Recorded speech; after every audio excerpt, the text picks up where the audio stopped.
Muita gente não sabe, mas ao final da Segunda Guerra Mundial existiu um julgamento que mudaria para sempre o direito penal internacional como conhecemos hoje. Para quem não me conhece, meu nome é Fagner e nesse vídeo você vai aprender e conhecer o que foi o julgamento de Nuremberg.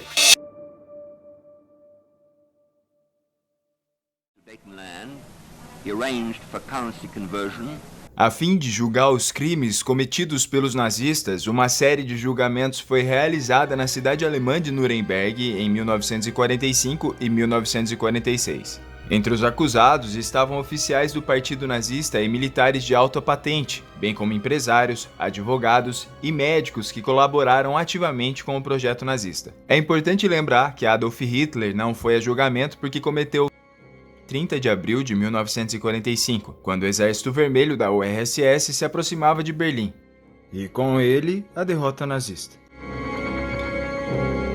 Outros dois importantes membros do partido nazista, como Joseph Goebbels, ministro da propaganda, e Heinrich Himmler, comandante da SS, a Schutzstaffel, organização paramilitar, cometeram em maio de 1945, portanto, antes do início do julgamento de Nuremberg. As leis e procedimentos a serem adotados em Nuremberg foi estabelecida pelos aliados, compostos por URSS, Estados Unidos, França e Grã-Bretanha, na Carta de Londres. Neste documento ficaram estabelecidos 3 categorias de crimes pelas quais os acusados seriam julgados: crimes contra a paz, crimes de guerra e crimes contra a humanidade. Ficou ainda decidido que tanto militares quanto civis poderiam ser acusados de tais crimes. No início, houve a possibilidade de fazer uma execução sumária de todos os envolvidos, mas depois se estabeleceu que um julgamento internacional seria mais relevante e justo. Pode-se dizer que 2 motivos levaram à escolha de Nuremberg no estado da Bavária para a realização dos julgamentos. Anualmente, durante o Terceiro Reich, comícios e passeatas de propaganda nazista eram realizadas na cidade. Também foi em Nuremberg onde surgiram as primeiras leis antissemitas. Assim, a instalação do tribunal tinha um caráter simbólico de marcar o fim do nazismo e as consequências das políticas adotadas. Outro elemento considerado foi o fato de que o Palácio da Justiça da cidade havia sido pouco destruído pela guerra e oferecia uma boa estrutura para receber tanto os prisioneiros quanto aqueles que acompanhariam o evento, como jornalistas de diversos países do mundo. Pela primeira vez na história, foi feito o uso de tradução simultânea com fones de ouvido.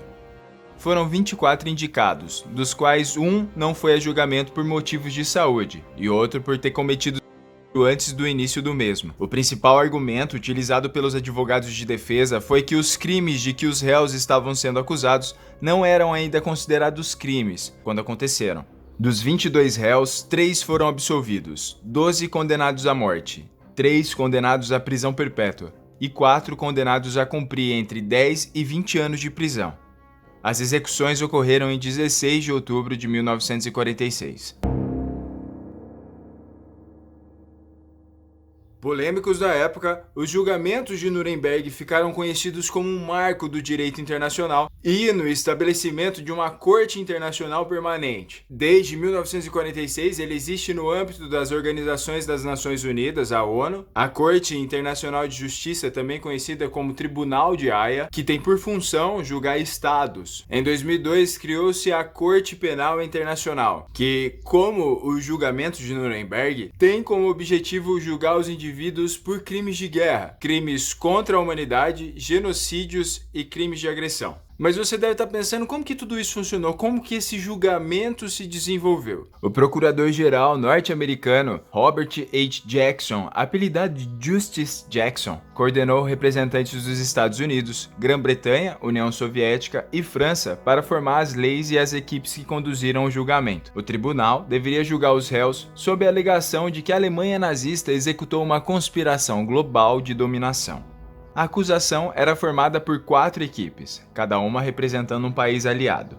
O chefe dos promotores norte-americanos foi o próprio Jackson. Cada equipe de promotoria cuidava de réus diferentes e tinha um promotor-chefe liderando outros colegas. O general William Donovan, chefe da OSS, agência militar de espionagem que deu origem à CIA, forneceu evidências e provas contra os nazistas. Foram 47 caixas de documentos, aproximadamente 1,5 toneladas só do Partido Nazista, 12 volumes de documentos secretos sobre política externa e várias horas de gravação em vídeo. Entre os 24 acusados haviam militares, membros do Partido Nazista, ministros e estruturadores das finanças e da comunicação do regime de Hitler.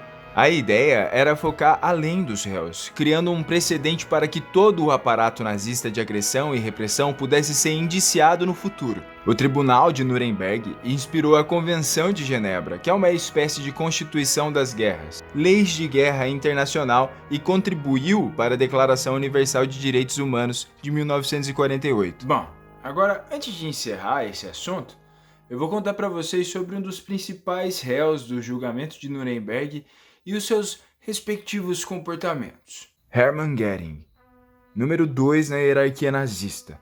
O marechal liderou a maioria dos acusados. Durante os julgamentos de Nuremberg, a promotoria apresentou gravações sobre as atrocidades cometidas nos campos de concentração.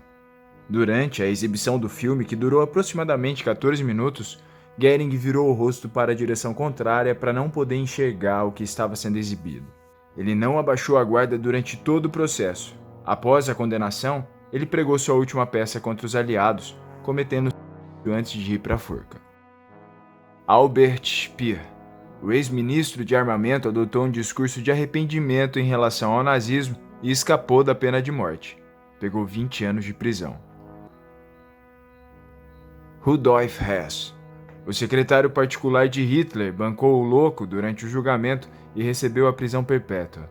Rudolf se matou em 1987, após 42 anos na prisão militar de Spandau.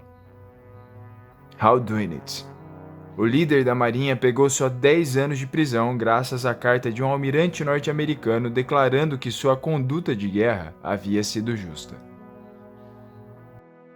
Isekula, a bruxa de Buchenwald. Isekula era obcecada por objetos decorativos feitos de partes de corpos humanos das pessoas confinadas em campos de concentração. A sádica esposa do comandante do campo de concentração usava a pele de prisioneiros para fazer capas de livros, luvas e abajures. Uma cabeça encolhida era usada como peso de papel em sua casa, além de um cinzeiro feito com uma pelvis. Izzy e Karl foram presos pela Gestapo, acusados de desviar dinheiro e roubar bens dos prisioneiros. Por lei, esses bens eram de propriedade do Reich. Ilse ficou presa até o início de 1945, quando foi inocentada. Já Karl foi condenado e executado em abril do mesmo ano. Em 30 de junho de 1945, Ilse Kua foi presa novamente e julgada por crimes de guerra. Passou 4 anos na prisão e foi solta por falta de provas conclusivas. A decisão de soltura gerou uma onda de protestos e Ilse foi presa mais uma vez em 1951, condenada à prisão perpétua.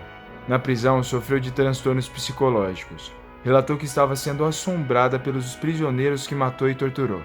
Suicidou-se em 1º de setembro de 1967, aos 60 anos, após escrever uma carta para o filho, na qual ela não demonstrava nenhum remorso por suas ações.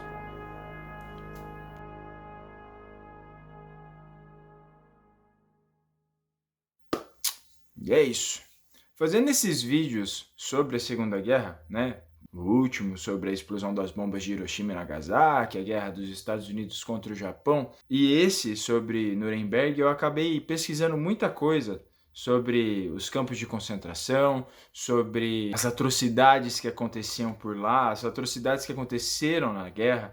Teve uma porrada de genocídio para tudo quanto é lado durante a Segunda Guerra, mais de 60 milhões de pessoas morreram. Nos campos de concentração, 6.000 pessoas morriam por dia. Eu consegui perceber uma completa banalização do mal. Essa última senhora aí que colecionava partes dos corpos. Cara, como o ser humano chega a esse ponto de não relevar o mal, de não ver, não enxergar o mal na frente dele e ainda insistir e sentir prazer em fazer isso? Que os governantes, os ricaços, os poderosos estão pouco se danando para a grande massa de manobra que nós somos, não é novidade para ninguém. Mas essa banalização da maldade é uma coisa extremamente preocupante que me faz pensar, olha, A gente tá sozinho numa pedra flutuante do espaço à mercê de gente poderosa que não tá nem aí pra nada, só pros interesses deles. Desculpa o desabafo, desculpa a minha opinião aí, né? Às vezes a pessoa vem aqui só pra pegar uma informação e sair correndo e tem que escutar ainda o pensamento de um youtuber lunático, mas deu vontade de falar pra completar o assunto. E é isso. Eu espero que você tenha gostado desse vídeo, que eu tenha satisfeito sua sede de conhecimento, né? É sempre bom saber do passado pra gente não cometer os erros no futuro. Muitíssimo obrigado você que assistiu até aqui, segurando a minha mão e minha taxa de atenção. Não esquece de curtir esse vídeo se você gostou e de se inscrever no canal para receber mais conteúdinhos como esse. Ah, também me segue lá no Instagram, porque é lá que eu tô resolvendo todas as pautas aqui do canal. Sempre soltando umas enquetes, perguntando pra galera o que eles querem assistir, o que eles querem saber. E esse feedback de vocês é sempre muito importante também. Você pode deixar sugestões de pauta aqui nos comentários, que o seu comentário é muito bem-vindo e eu vou adorar ler.